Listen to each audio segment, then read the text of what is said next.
Okay, this is the Harley golf cart, my project that I took on in January of 2020 before COVID.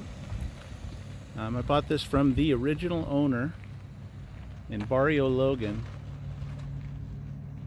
I found this thing not running, 4 flat tires. It was a mess, and I was able to take it to specialty golf carts, and I had them put in up-to-date easy-go electronics.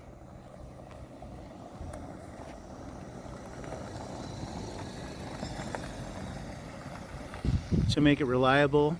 But now that we have 2 grandkids that like the golf cart, well, we got a 4-seater. I got a 4-seater easy-go. And reluctantly, I got to put this up for sale because I don't have room to park 2 of them. So our 4-seater's here. And this is now for sale. So I wanted to shoot a video to show you that it runs, and it runs good.